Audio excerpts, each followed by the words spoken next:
Hello all, welcome to Vinod Kumar YouTube channel. In this video I am going to make the chapter number 3 of class 7th. The name of the chapter is the Delhi Sultans. In chapter 2 we saw that regions like the Kaveri Delta became the center of large kingdoms. Did you notice that there was no mention of a kingdom with Delhi as its capital? That was because Delhi became an important city only in the 12th century. Take a look at table 1. Delhi first became the capital of a kingdom under the Tamara Rajputs, who were defeated in the middle of the 12th century by the Chauhans, also referred to as Shalmanas, of Ajmer. It was under the Tamaras and Chauhans that Delhi became an important commercial center. Many rich Jana merchants lived in the city and constructed several temples.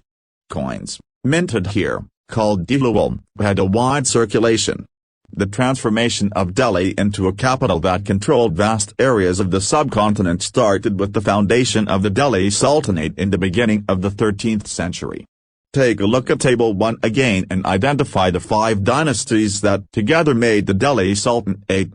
The Delhi Sultans built many cities in the area that we now know as Delhi. Look at map 1 and locate Delhi Ikana, Suri and Jahanpana. Finding out about the Delhi Sultans. Although inscriptions, coins and architecture provide a lot of information, especially valuable are histories, Tariq, singular/Tawarik, plural, written in Persian, the language of administration under the Delhi Sultans. The authors of Tawarik were learned men, secretaries, administrators, poets and courtiers, who both recounted events and advised rulers on governance, emphasizing the importance of just rule. Keep the following additional details in mind. 1. The authors of Tawarik lived in cities, mainly Delhi, and hardly ever in villages. 2. They often wrote their histories for sultans in the hope of rich rewards. 3. These authors advised rulers on the need to preserve an ideal social order based on birthright and gender distinctions. Their ideas were not shared by everybody. In 1236 Sultan Iltutmish's daughter, Razaiya, became sultan. The chronicler of the age, Mhaji Siraj, recognized that she was more able and qualified than all her brothers. But he was not comfortable at having a queen as ruler. Nor were the nobles happy at her attempts to rule independently. She was removed from the throne in 1240. From garrison town to empire, the expansion of the Delhi Sultanate in the early 13th century. The control of the Delhi Sultans rarely went beyond heavily fortified towns occupied by garrisons. The sultans seldom controlled the hinterland of the cities and were therefore dependent upon trade, tribute or plunder for supplies. Controlling garrison towns in distant Bengal and Sindh from Delhi was extremely difficult. Rebellion, war, even bad weather could snap fragile communication routes. Delhi's authority was also challenged by Mongol invasions from Afghanistan and by governors who rebelled at any sign of the Sultan's weakness. The Sultanate barely survived these challenges. Its consolidation occurred during the reign of Ghiyasuddin Balban and further expansion under Alauddin Khalji and Muhammad Tughlaq. The first set of campaigns along the internal frontier of the Sultanate aimed at consolidating the hinterlands of the garrison towns. During these campaigns forests were cleared in the Ganga Yamuna Doban, hunter-gatherers and pastoralists expelled from their habitat. These lands were given to peasants and agriculture was encouraged. New fortresses, garrison towns and towns were established to protect trade routes and to promote regional trade. The second expansion occurred along the external frontier of the Sultanate.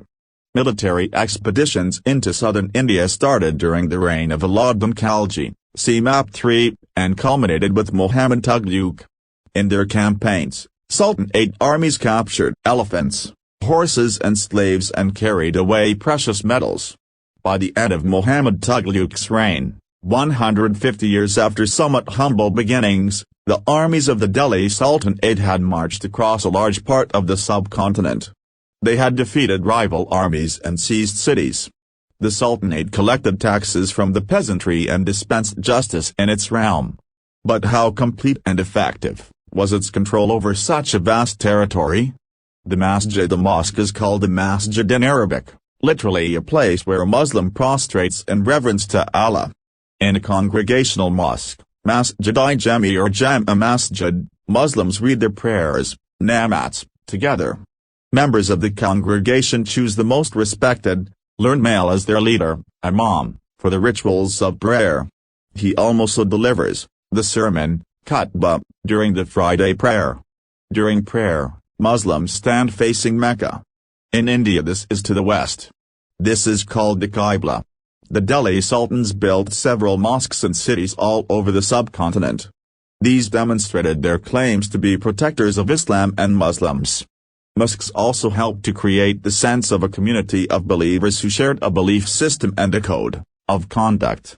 It was necessary to reinforce this idea of community because Muslims came from a variety of backgrounds. A closer look: administration and consolidation under the Khaljas and Tughlaqs. The consolidation of a kingdom as vast as the Delhi Sultanate needed reliable governors and administrators. Rather than appointing aristocrats and landed chieftains as governors, the early Delhi Sultans, especially Iltutmish, favored their special slaves purchased for military service, called bandigan in Persian. They were carefully trained to man some of the most important political offices in the kingdom.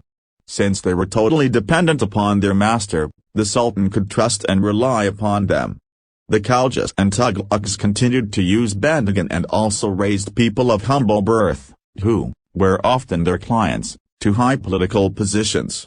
They were appointed as generals and governors. However, this also introduced an element of political instability. Slaves and clients were loyal to their masters and patrons, but not to their heirs. New sultans had their own servants. As a result, the accession of a new monarch often saw conflict between the old and the new nobility. The patronage of those humble people by the Delhi Sultans also shocked many elites, and the authors of Persian Tawara criticized the Delhi Sultans for appointing the low and base-born to high offices.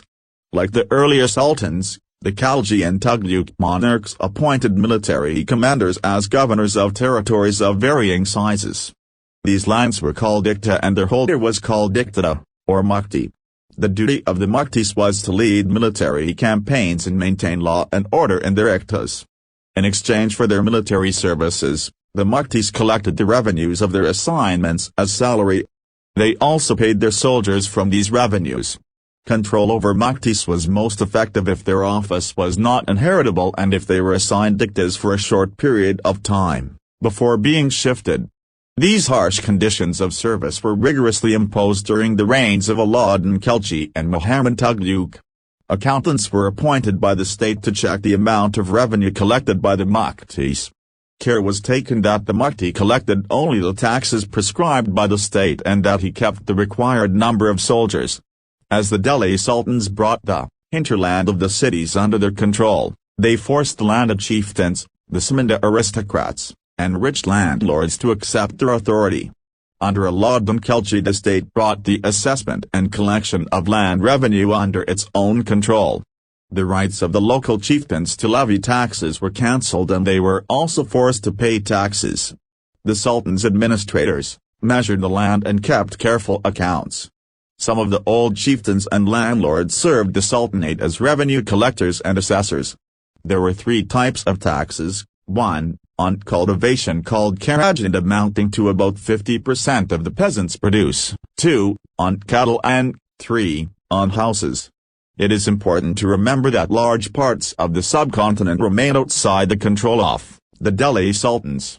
It was difficult to control distant provinces like Bengal from Delhi, and soon after annexing southern India, the entire region became independent. Even in the Gangetic Plain there were forested areas that Sultanate forces could not penetrate. Local chieftains established their rule in these regions. Sometimes rulers like Alauddin Khilji and Muhammad Tughlaq could force their control in these areas, but only for a short duration. The Mongols under Genghis Khan invaded Transoxiana in northeast Iran in 1219 and the Delhi Sultanate faced their onslaught soon after. Mongol attacks on the Delhi Sultanate increased during the reign of Alauddin Khilji and in the early years of Muhammad Tughlaq's rule. This forced the two rulers to mobilize a large standing army in Delhi, which posed a huge administrative challenge. Let us see how the two sultans dealt with this. In this list of Muhammad Tughlaq's failures we sometimes forget that for the first time in the history of the Sultanate, a Delhi Sultan planned a campaign to capture Mongol territory. Unlike Aladdin's defensive measures, Muhammad Tughlaq's measures were conceived as a part of a military offensive against the Mongols. The Sultanate in the 15th and 16th centuries. Take a look at Table 1 again. You will notice that after the Tughlaqs, the Sayyid and Lodi dynasties ruled from Delhi and Agra until 1526. By then, Jaunpur, Bengal, Malwa, Gujarat, Rajasthan and the entire South India had independent rulers who established flourishing states and prosperous capitals. This was also the period which saw the emergence of new ruling groups like the Afghans and the Rajputs. Some of the states established in this period were small but powerful and extremely well administered. Sher Shah Sur, 1540–1545, started his career as the manager of a small territory for his uncle in Bihar and eventually challenged and defeated the Mughal Emperor Humayun, 1530–1540, 1555–1556. Sher Shah captured Delhi and established his own dynasty.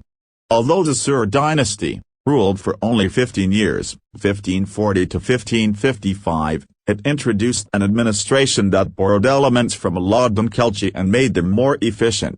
Sher Shah's administration became the model followed by the great Emperor Akbar, 1556–16